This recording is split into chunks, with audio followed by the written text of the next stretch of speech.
13 दिसंबर 2001 सुबह का वक्त। दिल्ली की सर्द हवा में सब कुछ सामान्य लग रहा था। संसद भवन के बाहर रोज की तरह गतिविधियां शुरू हो चुकी थीं, लेकिन इस शांति के पीछे एक साया था, एक ऐसी साजिश जिसकी आहट पहले ही मिल चुकी थी और जिसे पूरी तरह समझा नहीं गया। कुछ दिन पहले इंटेलिजेंस ब्यूरो ने एक अहम चेतावनी जारी की थी। इनपुट स्पष्ट था, दिल्ली में एक हाई वैल्यू टारगेट खतरे में है। संकेत मिल रहे थे कि आतंकी संगठन भारत के किसी बड़े संस्थान पर हमला करने की योजना बना रहे हैं। ये कोई सामान्य अलर्ट नहीं था, ये एक संभावित राष्ट्रीय संकट की सूचना थी। लेकिन सिस्टम हमेशा की तरह अपनी ही जटिलताओं में उलझा रहा। चेतावनी अलग अलग एजेंसियों तक पहुंची, दिल्ली पुलिस, संसद सुरक्षा और अन्य खुफिया इकाइयां। हर जगह नोट लिया गया, फाइलें बनी, मीटिंग्स हुई। पर असली सवाल यही था, क्या इस चेतावनी को उतनी गंभीरता मिली जितनी उसे मिलनी चाहिए थी? सुरक्षा व्यवस्था कागजों पर मजबूत थी, कई लेयर, कई चेक पॉइंट्स, कई एजेंसियां। लेकिन जब जिम्मेदारी बढ़ जाती है तो जवाबदेही भी अक्सर धुंधली हो जाती है, और यहीं एक छोटी सी चूक एक बड़ा खतरा बन जाती है। 13 दिसंबर की दोपहर के करीब संसद की कार्यवाही स्थगित हो चुकी थी। कई नेता परिसर में मौजूद थे और कुछ निकलने की तैयारी में थे। तभी एक सफेद एम्बेसडर कार संसद के गेट की ओर बढ़ती है। उस पर लाल बत्ती और सरकारी स्टिकर लगे थे। पहली नजर में सब कुछ वैध लगता है। गेट पर तैनात सुरक्षाकर्मी एक पल को रुकते हैं, कागज चेक करने की कोशिश करते हैं, लेकिन अगले ही सेकंड स्थिति बदल जाती है। कार अचानक रुकती है और गोलियों की तेज आवाज पूरे परिसर में गूंज उठती है। 5 आतंकी कार से बाहर निकलते हैं, AK-47 ग्रेनेड और विस्फोटकों से लैस। उनका लक्ष्य साफ था, भारत की संसद, देश की डेमोक्रेटिक शक्ति का केंद्र।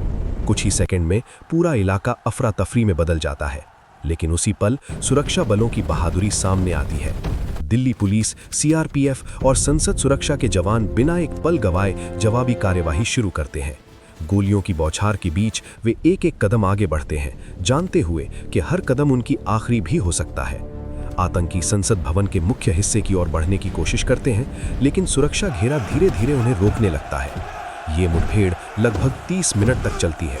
आखिरकार सभी 5 आतंकी मार गिराए जाते हैं, लेकिन इस जीत की कीमत भारी थी। देश ने अपने 9 बहादुर सुरक्षा कर्मियों को खो दिया।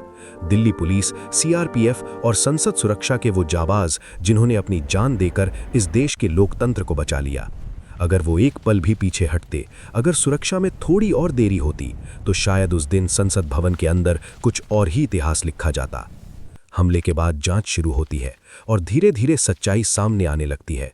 आतंकियों ने नकली पहचान पत्र, फर्जी स्टिकर और सरकारी गाड़ी का इस्तेमाल किया था। उन्होंने सुरक्षा की उन छोटी छोटी खामियों को पहचाना जिन्हें अक्सर नजरअंदाज कर दिया जाता था।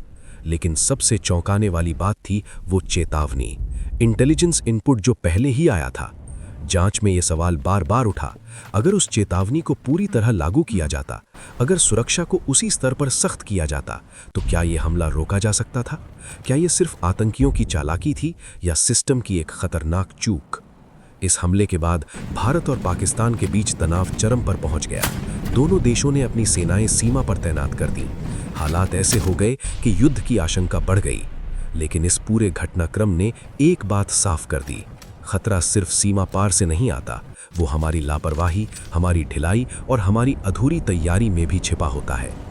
13 दिसंबर 2001 सिर्फ एक तारीख नहीं है, ये एक चेतावनी है, एक याद दिलाती हुई घटना कि खुफिया जानकारी सिर्फ कागजों तक सीमित नहीं रहनी चाहिए, उसे जमीन पर उतारना उतना ही जरूरी है।